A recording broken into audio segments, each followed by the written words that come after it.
Good morning, channel friends. Hello. It's not an airport, as Franco suggests, so it's not a runway, it's not a road, it's a table. It's one of those tables where you say it's lovely, big, we can all fit, but I don't always have to host a wedding. Oh no. And yet my husband has decided that he wants this table, so he's making me move the other tables. I'll probably sell one. Actually, no, that's not true. I'll give it away. And I'll move one, and this one will have to stay in the living room where there won't be any other furniture, but luckily he'll be happy because he'll finally have his table. So it's not just you who have to compromise with the people you live with over colors, paints, and say can I paint it or not, but me too. And today we're painting this lovely table with the whole procedure because, as you can see, the extensions that lengthen it are very rough and need to be made perfect. So, let's start.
I start by sanding to smooth and remove impurities. These boards were always used with clamps and tablecloths, so they were protected, you couldn't see underneath, and people used to not finish them. However, when I keep it fully open, I also want to use it often with the extensions visible, so I need to finish it well. First, I sand with an 80 grit sandpaper and then with a 220 grit one because I know, as I've done a test. So always remember that no one is born knowing everything. So if I sometimes suggest some things, it's because, on this type of wood, I've found that by testing in a hidden spot, that's the best grit. You should do it. It's not certain you need the same grit as me on your table. There are some people using a 60 grit. Wrong. Such a soft wood with such a coarse, rough grit would definitely end up with scratches and damage that are absolutely unsightly and not easily fixed. So, first tip, a good sander with a good soft pad underneath. Do you see? This pad can be changed over the years. You unscrew 4 screws and replace with available parts, even for machines from 20 years ago. Don't think buying one for €30 saves you money. In a year, the motor burns out and you'll have to buy it again. Remember what Elisa said. Does my sander have the soft pad underneath? The pads that are usually found in very cheap models are typically rigid plastic. What happens then? By rubbing on the wood, you end up scratching, heating, and causing damage that is often irreparable. So today we'll see how to sand properly by removing all these numbers. Remember that if there are numbers on the extensions, you should place them where you won't lose them. For example, I've written it somewhere on the edge because I'll be removing the number 3. Also remember that if you want to lighten these extensions, these tables in general, it's better to remove some of the marks because otherwise you might need to use an anti-tannin, which is not a primer. The anti-tannin is something that seals everything underneath that could rise to the surface of the paint, so it's a coat, a paint used to seal the base. Today I don't want to use the anti-tannin. I want to use the color and then protect it with wax for a velvety finish. Let's start. Mask on. You too. And we sand using first an 80 grit and then a 220 grit sandpaper. Please follow me because it's important to also pay attention to how the sander is used, along the grain.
I feel quite lucky to own not just one, but two sanders, one normal and one wireless. In these cases, it's perfect for me because on the wireless one, which I use more and can be a bit annoying, I put the coarser paper. In this case today, the 80 or 100 grit. Instead here, I'll use the finer one, 220, 240. No need to change it. Now, make sure to watch because it may already seem perfect to you, but when you run your hand over it after the 80 grit paper, then with the finer paper, everything changes.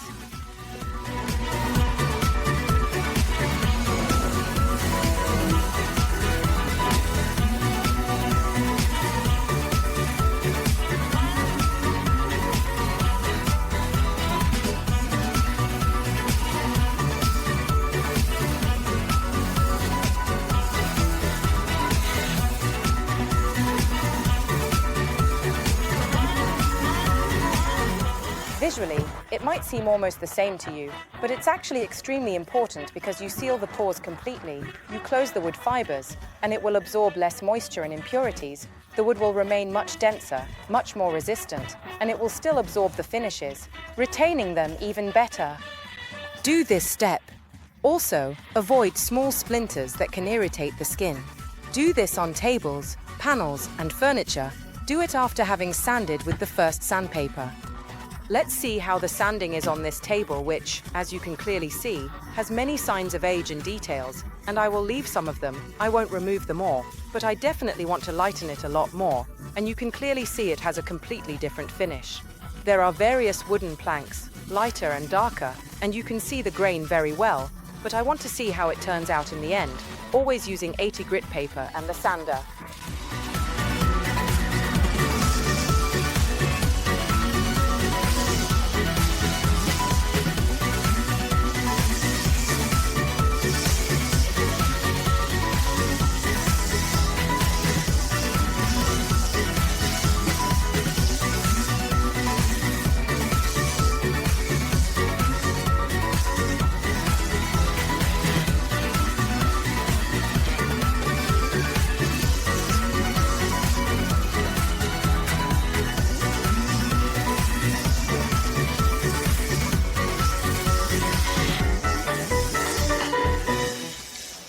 I'll make you dream. Joking aside, I'll show you the new magic paint color, Castellamonte. Soon we'll pair it with Corteccia, right? We have chosen these two shades to combine for a restyling that is very, let's say, perhaps classic today, but elegant. Castellamonte has exactly the color of fired ceramics. So Castellamonte is our city where we produce magic paint, and it's also the city of ceramics. Many companies here still produce ceramics using ancient molds. Inspired by the beautiful shade of fired ceramics, we created this color. We apply a first pure coat with a pointed brush. We use a size 4 brush. Do this if you have a nice table or a nice piece of furniture with carvings like ours to ease your work. I dip and load the brush well, which has a reservoir inside and can really be used to its full potential. And I color the entire surface. Be careful not to make drips, our worst enemy. Don't worry if the first coat doesn't cover perfectly 100%, the second one will.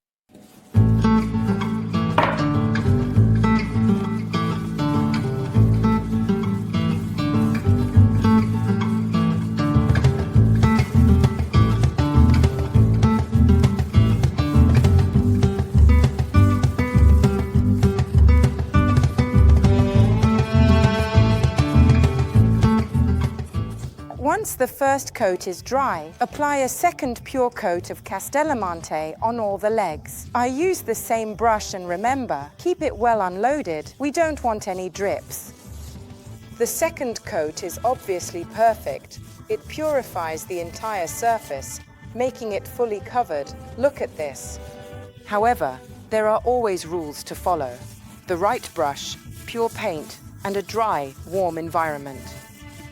Don't paint, especially in winter, in environments that aren't heated or that are damp. Even worse, if it has rained or snowed. So remember, before you start painting, you need to have a warm environment, the right brush, and the perfect paint. I haven't shown this technique in a while. It's a technique I love. It's called wash. In America, They've been using it for many years. They call it that way. And it's nothing more than using a very diluted color to wash a surface. We can wash a colored surface or wash a wooden surface as we like. Do you see how creamy this color I'm about to use is? It's called Corteccia, and it mimics the grain of a strong walnut wood. Now I'm putting some Corteccia in a bowl, more or less about 3 tablespoons, 3 soup spoons, more or less, and I dilute it with water. How much? As much as you like. How liquid do you want it? Remember that the more you dilute the color, the less it stains and the less it stays on the surface. You can choose to dilute it by 20 to 30%, half, or even 100% to make it very liquid. I usually use this technique. I go by feel. Because in my opinion, the density I see and understand with the brush is what always wins. It's pointless for me to dilute too much. I like there to be a good, right density for this antiquing, but I usually lighten this tone with a microfiber cloth, like the one I have here now. It's very worn, so it removes a bit less. I use the side with the longer fibers because you know they have 2 sides. One is usually shorter, the other longer. I lay it nice and flat and do what I'm about to do now. I absolutely love this shade. There's only one mistake you must never, I repeat, never ever, make when washing.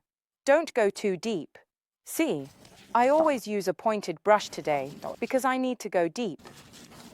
Look, I need to go deep into the molding and not leave any uncolored spots in the depths. Those are the shadows. They need to be tinted. I'll go up to here. I'll try not to leave marks, lightening as much as possible. And once I start lightening with the cloth, I do the whole side.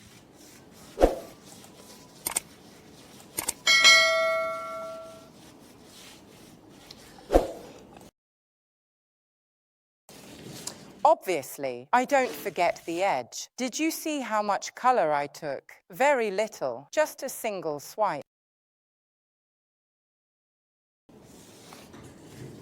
Obviously, we don't want any drops here either, so be careful not to leave any at all. I do the edge well too, as I don't want any ugly smudges. Then I'll clean it up afterwards. And I start lightening from the side, just because I don't want this ugly brush stroke to remain visible. And here too. Okay, I do it on the other side as well. This way, the joining parts won't end up staining. And now I begin.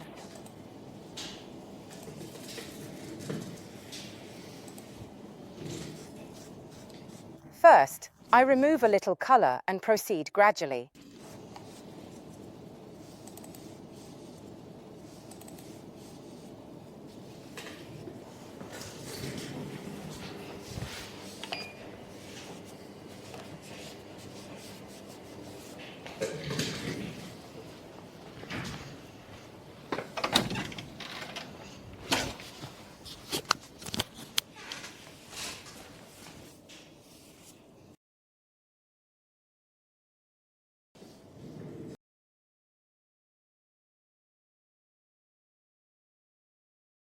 Dry cloth.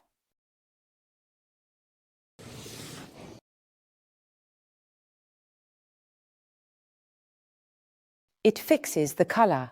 Wet cloth removes it.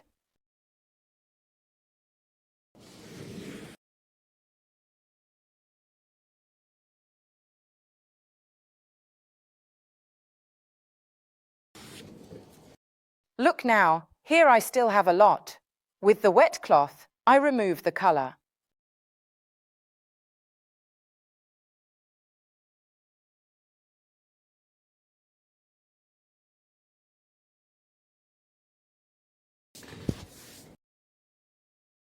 It is dry, or at least drier than the other. Look, it fixes the color.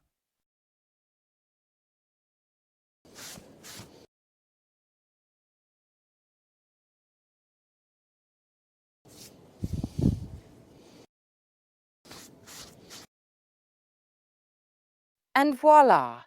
Now, as it dries, you will increasingly see the shades around the color, around the molding taking shape. If in some areas you want to remove more, you just need to take the wet cloth and, you see, it lightens. When you pass it over, you remove the color. You can't use this technique with other paints, meaning that chalk paints generally available on the market, in almost all cases, need a primer and don't grip to the surface as much as Magic Paint. Enamels are not suitable because on enamels such a technique slides, it would leave an almost whitish effect and is certainly plastic and artificial. A rare product on the market for creating such techniques and textures is Magic Paint, so don't try it with other products. The base of this table is dry. I really love the wash. Corteccia and Castellamonte together are truly a great combination. Even Franco has fallen in love with it. And round we go. In the end, we've changed our minds, haven't we, Emma? Emma is there finishing a piece of the table, and we've decided to leave it natural because it's true. Our planks are completely different because they have two different woods bonded together, but perhaps that's the beauty of it. And we don't want to darken or lighten this top, even though initially I was hesitant and wanted to do a wash either lighter or darker than the legs. I protect it with wax because Jasmine Wax and Legendaria Wax are exceptional. In fact, you'll only need to reapply it every 6 months, polish it, and the wood will always be beautiful, nourished, velvety, and water repellent. Of course, if you're eating on it, use a tablecloth, okay? And never, mind you, put very hot pots directly in contact with the wood, but you know you shouldn't do it. If in the future you want to give even more brightness and smoothness to the table, you just need to use jasmine oil or our Restauratore instead of Jasmine Wax, which are two exceptional products. Now I'll show you how this wood looks when wax is applied because the color changes. It becomes more vibrant. Sometimes you tell me, Elisa, I've protected it, yet it's more reddish. How can you tell what tone the wood will take once protected? You take a damp microfiber cloth and go over a spot maybe here is better because there are two contrasting woods and you pass it over dampening it and you see it comes to life. It becomes darker. Once the wood is nourished and hydrated, it has its color. For this reason, woods have different essences. There's walnut, oak, larch. All woods have different tones, but not when they are like this. So bare, raw, and very dry, but when they are hydrated, the color changes. So if you want to have an idea of what the tone will be like once protected, do this. Look here, jasmine wax that hydrates and nourishes thanks to the percentage of carnauba and beeswax inside. And yes, this is the color that will remain on your table once the wax catalyzes and dries. And if you notice, after a few months, that there might be a slightly lighter tone, a bit drier, it's because the wood has absorbed. Maybe you have a lot of heating on, a fireplace, a stove, and so it needs water. It needs to be hydrated. But not water literally, it's metaphorically water. What hydration is for us, for the human body, for it is the wax. And so it's at that moment you need to decide what to do. What will you apply? Jasmine oil, which slightly tones, or the Restauratore, or reapply the wax. Wax-protected tables last a lifetime, but they need to be hydrated. That's the beauty of it.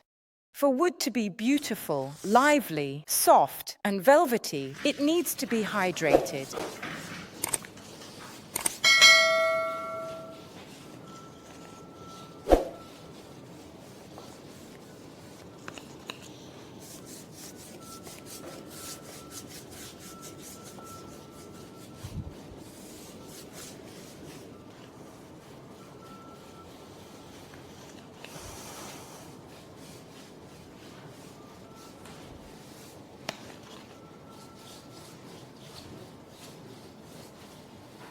A layer of wax on the colored part. Look how beautiful this color becomes once it's protected and hydrated. You can see the slight Corteccia shade on the Castellamonte base, and I like it. It's very elegant. Look here. Even the color, like the wax, becomes even deeper when it's protected and hydrated.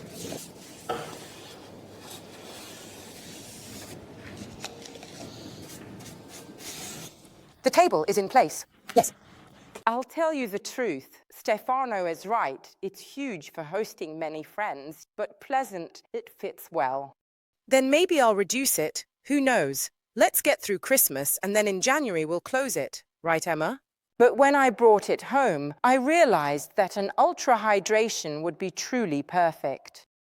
We applied the wax this morning. 5 to 6 hours later, we massaged it and now we're also applying the Restauratore. Do it because it really changes everything. So Emma, I'll apply it and can you please massage it for me? Feel free to use the same brush used for the wax or jasmine oil. There's no problem at all, okay? The only precaution you must always take with the Restauratore is to massage it immediately with a cotton cloth. Now watch. I do my work and smooth it up to here with the brush, and now Emma quickly used the cloth smoothly. This helps us achieve a really nice hydrating finish, not shiny but a very natural glow. Perfect. Now I'll continue. I'll do it on this piece, on this one, and then the rest, obviously also on the extensions.